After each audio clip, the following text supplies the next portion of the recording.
कोई नजर ना आए मैनू तू दुनिया तो वखरी हो गई उठा तैनू तकदा जावां तू ही मेरी नौकरी हो गई।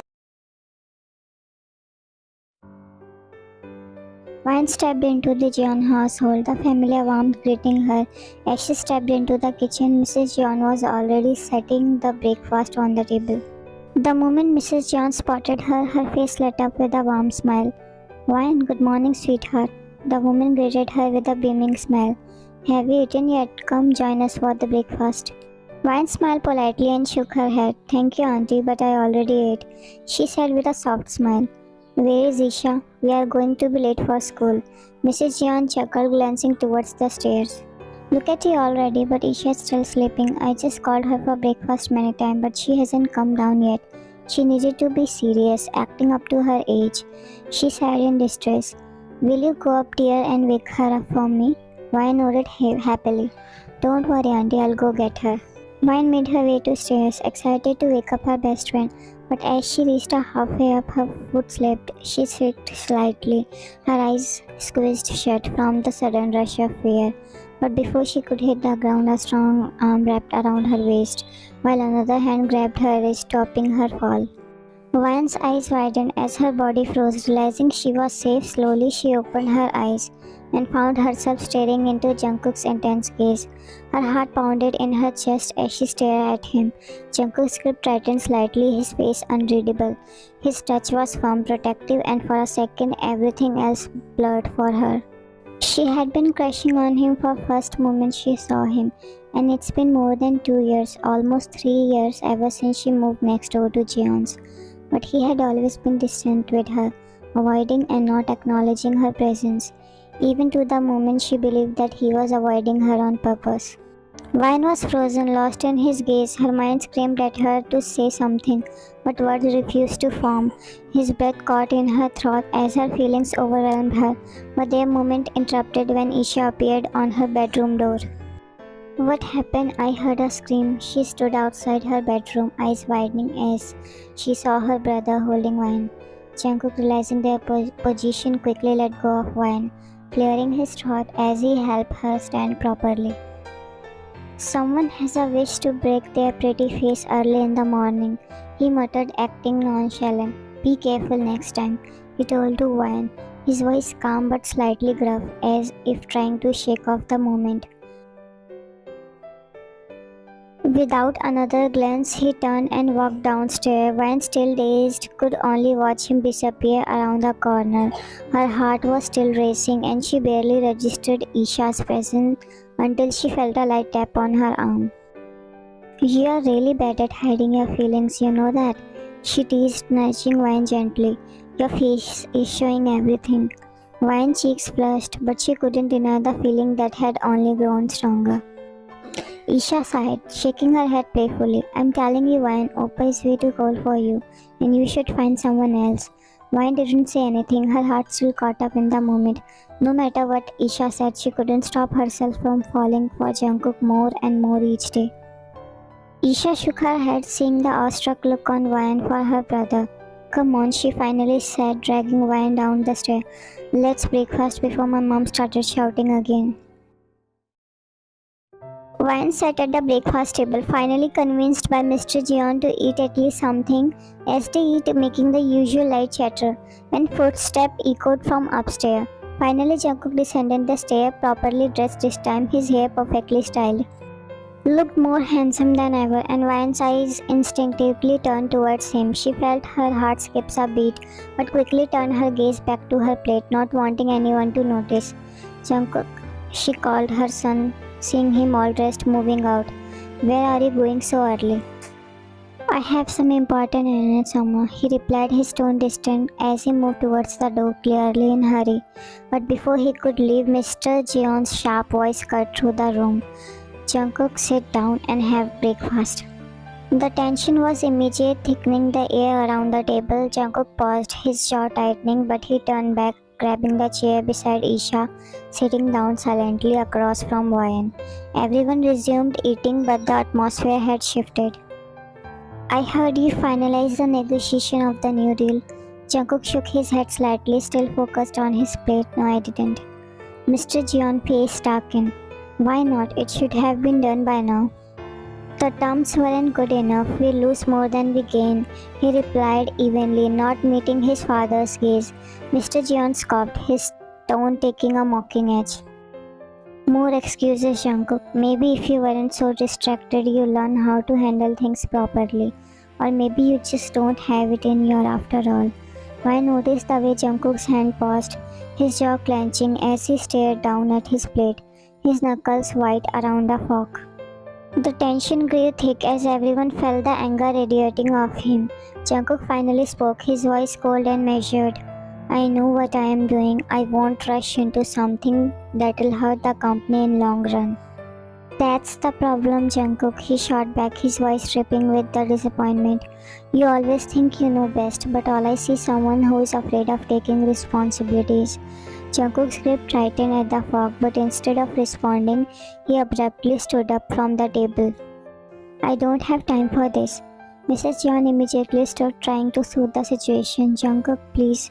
But before she could stop him, Mr. Jeon raised his hand, silencing her. Let him go, he said coldly, eyes still locked on his son. Jungkook stormed out without another word, the tension lingering in the room even after he was gone.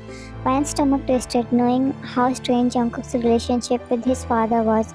She glanced at Isha, who remained quite used to this kind of exchange. I'm sorry about what happened earlier with my dad and Oppa, she finally said, her voice soft. I know it must have been uncomfortable to witness. Van shook her head, giving her friend a small smile. It's okay. I mean, I knew things weren't good between them, but I don't really know why they are like this. Isha hesitated for a moment before continuing.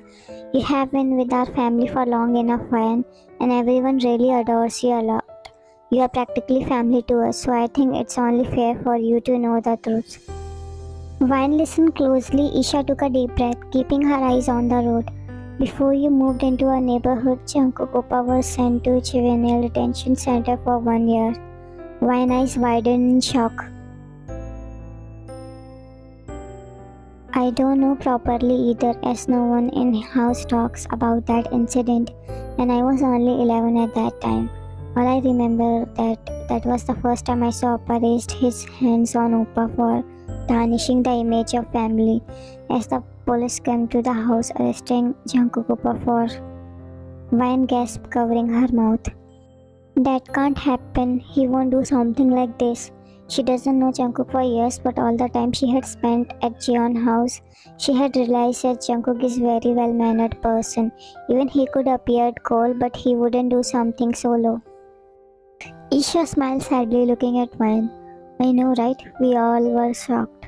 He couldn't do something like that, and Jungkook Oppa himself admitted that he didn't, and it all fake, but the girl was from his school, and her charges were serious, as he had witnessed to prove her, and Oppa couldn't prove his innocence, so he was sent to detention center for 1 year to repent for his mistake, as he was only 16 at that time.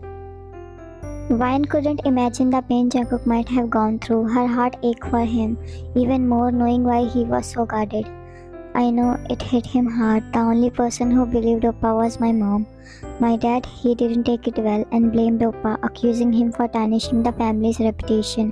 It destroyed their relationship. When he came out of a year, he was a different person, cold, distant, constantly fighting with my dad. I have tried to talk him about it, but he won't even open up to anyone, as he was accepted that everyone believes he did it. Even he didn't. Van swallowed, her voice barely a whisper. He didn't deserve any of that. No, he didn't, she agreed softly. That's why he avoids girls. He doesn't want to risk anything like that happening again. And my motive to tell you this is because I know you like him. But he's been through too much, and I don't want any of you to get hurt, even your intention are pure, Van. Van didn't respond right away, lost in her thoughts, as Isha's word only made her feeling stronger for him. Knowing the pain Jungkook had endured, understanding the walls he had built around himself, it didn't make her want to move on. It made her want to break through those walls and reach the real Jungkook, the one hiding behind all that hurt. Because no one supported him, no one believed him. She feels connected to him because she knows how difficult it is to stand alone, bear everything silently. She's been doing for years too, as her mother already left her alone and her father have barely paid attention on her because he already had another family to look after. He just sent her money as obligation or duty to fulfill her needs. After all, she was just an illegitimate child, unwanted kid. She is even more connected to her grandma who had actually raised her since she was child, and only family she had by her side. Wine stared down at her hands. I get what you are saying, Ish, but after hearing all this, it just makes me want to be there for him even more. Isha sighed knowing there was nothing more she could say to change her mind. The sound of glove hitting the skin and the scuffle of the feet on the mat echoed through the gym. Jungkook was in boxing ring circling his opponent with a cold, focused expression. His opponent panting heavily, throwing wild punches in desperation.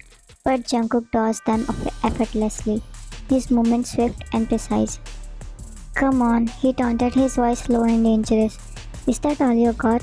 You're weak, you can't even reach me. His opponent, fueled by frustration, swung again, only to miss as Jungkook slipped out of the way with ease. Jungkook, that's enough, he muttered under his breath, but he didn't stop watching. Inside the ring, Jungkook smirked as his opponent stumbled forward, completely worn out. Pathetic, he muttered. Decided he had enough, he stepped back, ready to end the fight, turning his back. Jungkook, he shouted, warning him, but before Jungkook looked back, in just that split second, his opponent threw a wild punch, landing square on Jungkook's cheek. His head snapped at the side, stumbled back a little, a bruise already forming. Jungkook clenched his jaw, his eyes darkening as he slowly turned his head back to his opponent. Never turn your back until the fight is over. Jungkook smiled, looking at the audacity of the exhausted man in front of him. You know the person who attacks from behind called? The opponent was about to strike again, but without a hesitation, Jungkook launched one devastating punch at his jaw, knocking the man out cold. Coward, he whispered darkly, and I hate them. The opponent crumbled to the mat unconscious and the fight was over. Jungkook stepped out of the ring, grabbing a towel and wiping the sweat from his face. Blood from his busted lip mixed with the sweat, but he didn't seem to care. Jimin approached him, shaking his head. We had a meeting in the morning and you are here not even picking up my calls. Jungkook tossed the towel aside, avoiding eye contact. I needed to clear my mind before the meeting. Did something happen at home? Jungkook let out a bitter laugh. That's nothing new. Jimin sighed, knowing the tension between Jungkook and his father was a constant source of anger. So you really going to show up like this with a bruised face and busted lip? Jungkook shrugged, unbothered. I'm not groom they are coming to see. It's just a business deal, and that requires my skills, not my face. Jimin rolled his eyes. Still, do you really think showing up like this going to leave a good impression on client? Jungkook's expression darkened. I don't care if they want to do business with me. They should look at the company P&L sheet, not my personal matters. Jimin sighed, admitting defeat. Fine, let's go. We're already late. Oh my god, he's so perfect, she squealed, eyes glued to the television as the dramatic scene unfolded. The male protagonist was saving the female protagonist from the antagonist, and Isha practically swooned, clutching a pillow to her chest the moment he takes the female protagonist in his embrace after killing the antagonist. Why don't guys like this exist in real life? She sighed dreamily. I would be marrying them right away. Vine chuckled, her eyes glancing at the Isha's over-the-top reaction. Because it's just a drama and real life is not perfect, not even character themselves, as everyone have flaws. She teased, even though a small smile lingered on her face. Dramas only show the good side of the main leads, but what if they started to show the bad side of protagonist as well? Isha looks at her in confusion. No need of villain then, because hero will become the villain itself, she laughs. More like human. Isha couldn't understand what Vine wanted to say. But aren't a hero is hero because he does always everything right, and villain is villain because he does all bad stuff? That's what distinguishes them. She gasped. Why don't tell me you are a sucker of red flags? What? No, that's not what I mean. We all know no one is perfect, but it's still wonderful, beautiful, or valuable in its own way. The perfect idealization of everything is so unrealistic. Unrealistic? Come on, Ryan. It's just a show. Dramas and movies are just a escape from reality. At least there we could see everything happy at the end.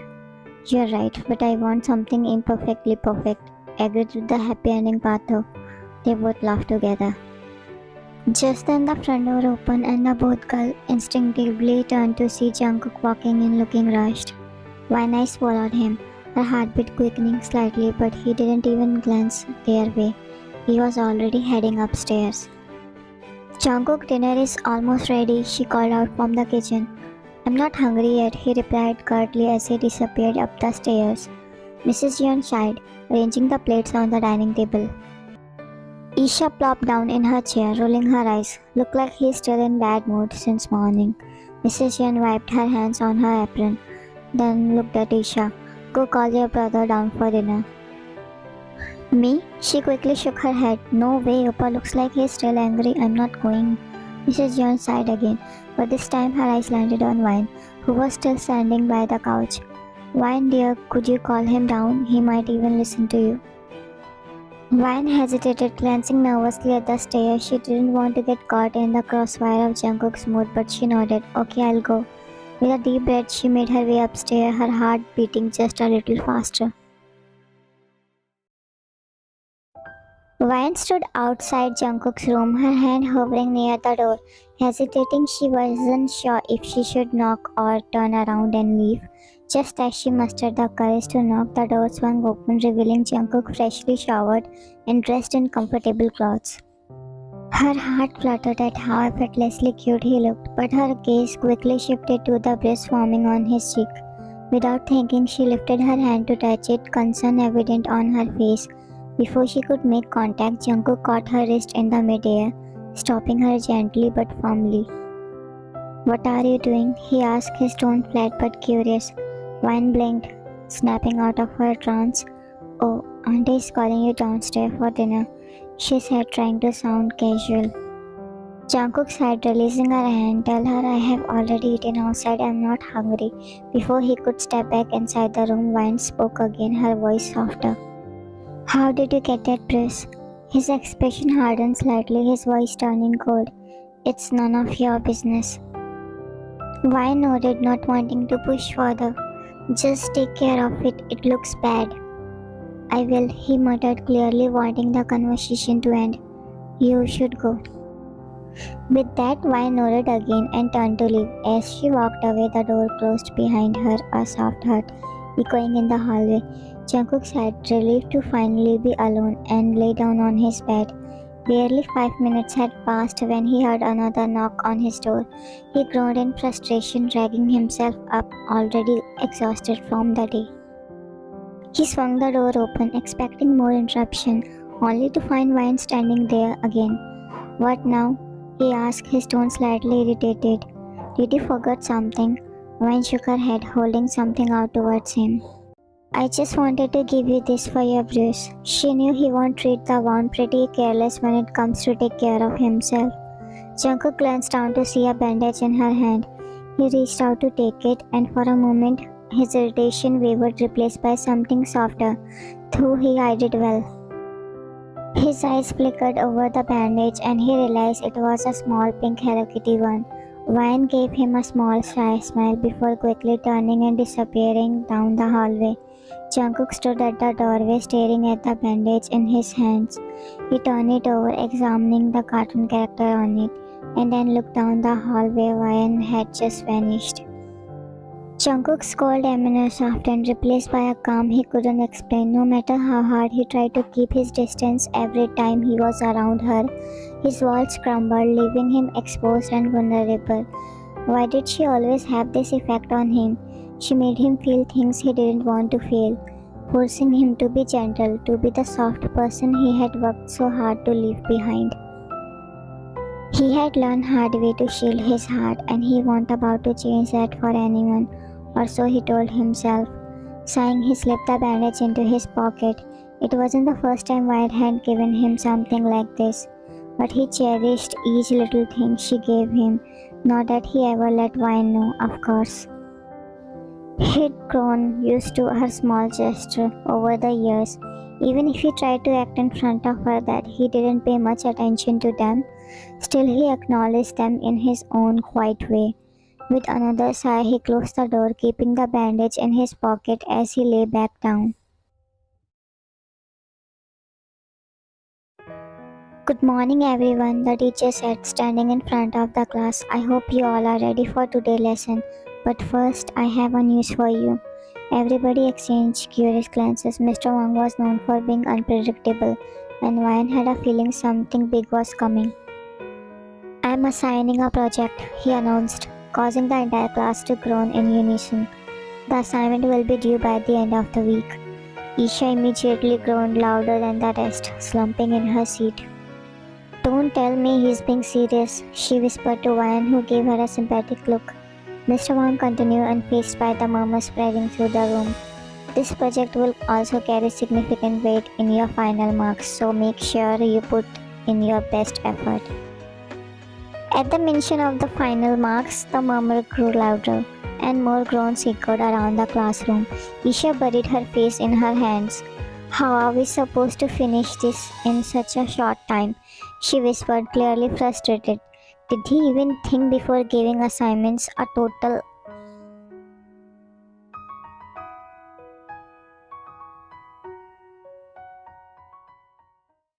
Ryan and Isha sat on the floor in Ryan's room, surrounded by papers and books. Isha rested her head on her hand, clearly bored. Can we take a break? Just 5 minutes, she begged, looking at Ryan with tired eyes. Ryan shook her head. We just started and you're already tired? We have to finish this by the weekend. If we keep taking break like this, then it won't going to complete ever. Isha groaned, slumping back. But I'm hungry. Let's eat something first and then we can continue. Anyways, we should not be starving ourselves for this. Just as she finished speaking, Ryan's grandma entered the room, carrying a tray filled with delicious food. Isha's eyes lit up immediately, her energy renewed. Wow, what a perfect timing, Nance, she exclaimed as the smell filled the room while Grandma just smiled looking at her. The two girls quickly dug into the food. After finishing, Isha leaned back, patting her stomach. Now I feel sleepy after eating so much, she joked. Ryan rolled her eyes, giving her a playful scolding. Yeah, we haven't even covered 10% of our assignment. We agreed to finish a big part today. Isha pouted, pleading with wide eyes. We can do it tomorrow, I promise. My full focus on it. Before Ryan could respond, they heard the sound of a car pulling up outside. Isha immediately perked up, recognizing the familiar sound of her family's car returning from the function. She couldn't able to go with them earlier because she needed to work on her project. They are back, she exclaimed, jumping from her spot. I'll be right back. Without waiting for Ryan to stop her, Isha dashed out of the room, leaving Ryan shaking her head in exasperation. Sighing, Ryan gathered her things and followed Isha out of the house. Mr. Jeon slapped Jungkook hard across the face, and Mrs. Jeon was desperately trying to stop her husband. Stop it, please, she begged, her voice filled with desperation. This isn't the way. You embarrassed me again. He spat, glaring at Jungkook with furious eyes. In front of my friends, after everything I have done for you, you repay me like this? Jungkook stood rigid, his jaw clenched, not flinching as his father raised his hand again. I'm not interested in your deals for setting me up with your friend's daughter, he muttered coldly, staring at the floor. As Mr. Jeon's hand was about to strike again, Mrs. Jeon caught his wrist, stopping him, but that didn't stop the words. You have never cared about this family and your responsibility towards us, he sneered, pulling his arm free from Mrs. Jeon's hold. All I asked for was one thing, and you can't even do that. Jungkook's eyes darkened at the words of his father, and he muttered under his breath, It's all about you. Suddenly everything went still. Mrs. Jones stopped in his tracks, his face flushing with rage. He glared at Jungkook, stunned by the words. What did you just said? Jungkook raised his head, finally meeting his father's furious gaze. His voice cracked with the weight of years of anger and pain. It's you who didn't care about this family, never cared about me. All you care about is your fake reputation, your profits, and this filthy society expectations. Mr. John stopped after hearing his words, and maybe the first time Jungkook had tried to talk back to him in years. Isha, who had been watching in shock from the doorway, finally moved. She headed towards Jungkook, trying to place herself between him and their father. Please, don't do this, she whispered, pleading with him. But Jungkook wasn't done. His voice grew louder, the pent-up frustration pouring out. You didn't believe me when I told you I was innocent. I practically begged you, but you sent to me that place like I was some kind of criminal. Never thought what it would have done to me, and now you're using me for your deals, your connections. Angry tears welled up in his eyes, but he refused to let them fall. A father's duty is to protect their child from outside threats, yet you acted the worst than any stranger who could harm me. And yes, you have hurted me most way possible than outsider even can. Still don't.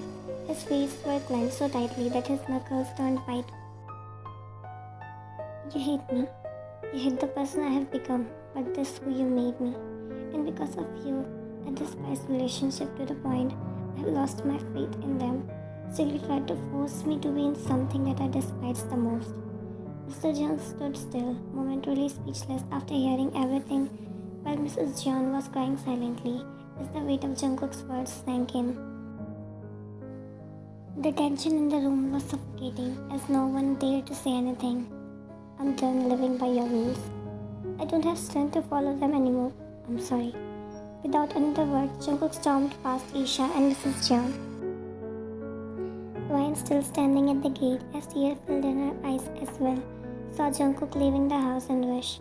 Ryan quickened her pace, catching up to him, but before she could call his name, Jungkook got into his car, slamming the door shut. Ryan stood there watching him, her chest tight with worry as he drove away, the tail lights disappearing into dark. All she could do now was hope he would come back safe. Jungkook had disappeared for days without leaving any trace, and the house felt emptier with each passing moment. Mrs. John was constantly on edge, her face pale with worry, while Mr. John's frustration only grew. Isha tried calling him multiple times, but each attempt went unanswered. Even Ryan felt a deep sense of unease, her thoughts consumed with where Jungkook could have gone after storming out that night. Everyone in the Jeon household was unsettled. They knew Jungkook was prone to disappearing when he needed space, but this time felt different.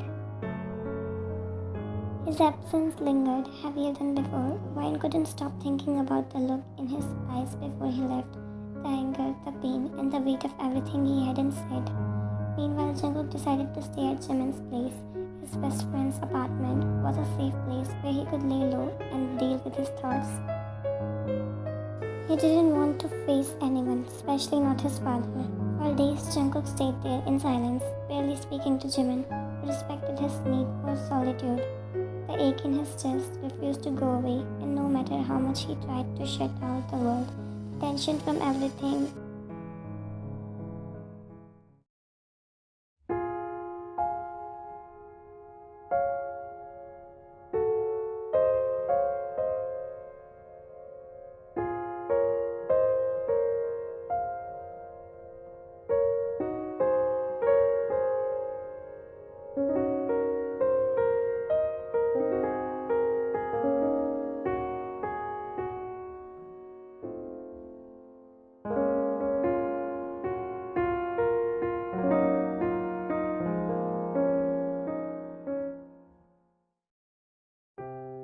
Jungkook jolted up from his sleep, a little sweaty, and Jimin placed a glass of water beside him, finally breaking the silence, knowing what's bothering his friend.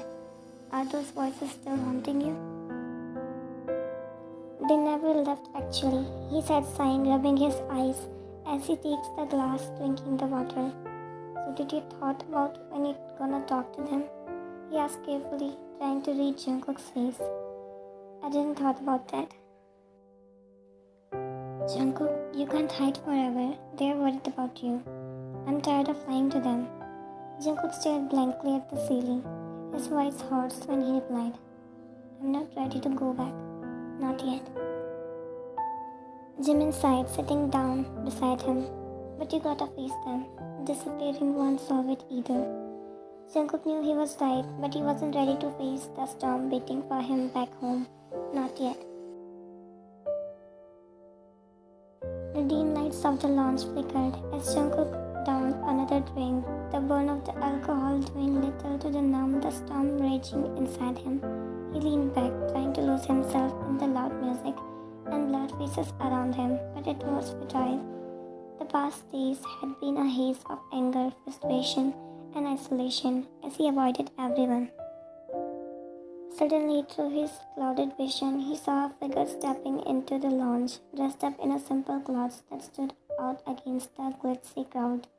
He squinted, confusion dawning as his vision cleared. It was Ryan. What is she doing here? He muttered under his breath, his eyes narrowing. Ryan, visibly nervous, looked around and spotted him. She tried to approach, her steps hesitant, clearly out of place in the club's raucous atmosphere.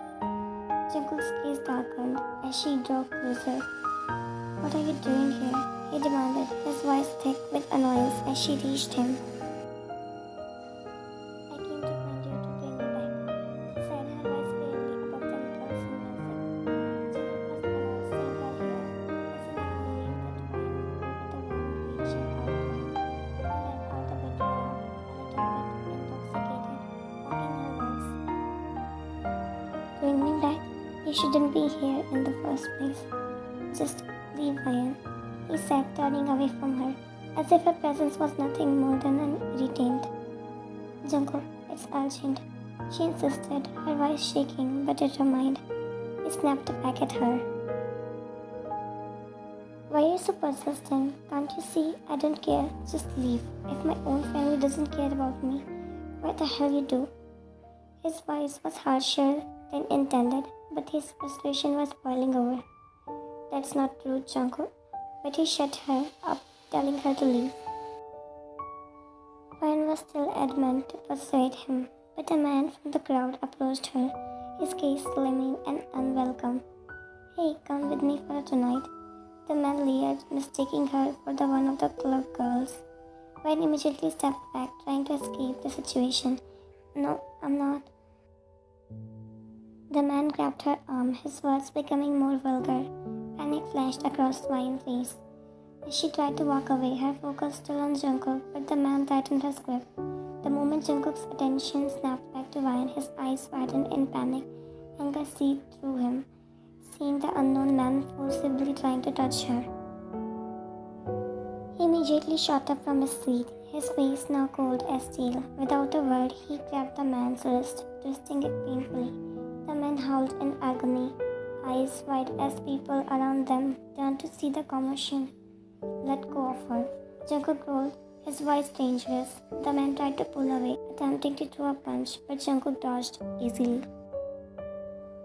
In one swift move, Jungkook had butted him, sending him crashing to the ground. Blood poured from the man's nose, and Ryan gasped, stepping back in shock. Jungkook didn't give the man another glance as he grabbed Ryan's wrist, dragging her out of the club without a word. The pulsing music of the club faded into the background as Jungkook dragged Ryan outside, his grip on her wrist painfully tight. She winced, pulling away slightly. Jungkook, let go my hand, she said, her voice barely rising above the noise. He turned to face her, his brow furrowed with anger. What the hell you were thinking coming here? His eyes flashed with frustration. Do you think you can just waltz into my life and claim you right over me? It's not like that. Then what it is? Do you think am I a kid that needed to be taken care of by you? He snapped, his voice cold. You need to stop looking after me. I'm an adult and I can take care of myself better than you. Ryan's heart sank as he continued. You have been interfering into my life, acting all clingy too. Stuff we know each other. I have noticed it, but I didn't say anything until now. I don't need your assistance, just leave me alone. He screamed. Tears welled up in her eyes, and she blinked rapidly, trying to hold them back. She looked down. I didn't know you felt that way about me, she whispered, her voice breaking, lips trembling. His harsh words hung in the air, and he paused when he saw the tears streaming down her cheeks, travel to chin, drop on the floor under. Her next word shattered something deep inside him, a pain he never felt before. You know, Jungkook, you're just like your father, hurting others because you are hurt, not realizing there are people who actually care about you. She wiped her tears, taking a deep breath, looking at him with her cold expressions, and Jungkook didn't know why his heart twisted in pain seeing her like this. I came here to tell you that Mr. John is admitted to hospital. He had a heart attack yesterday and his condition isn't good. Auntie and Ish is really worried. You weren't picking up the calls. Jungkook felt the ground shift beneath him, the anger draining from his body as shock set in. He looked back at her, but the damage was done. The harsh words he'd spat out echoed in his mind. But I got it after hearing the truth from your mouth and how much you hate me. So don't worry, I'll promise you that I won't ever show you my face again. Thank you for bearing me all these times. Without waiting for a response, Ryan turned away, hailing a cab, leaving Jungkook standing there frozen. The weight of his mistakes and harshness crashed down on him, and he was left dumbfounded, staring at the empty space where she had just been. What I have done.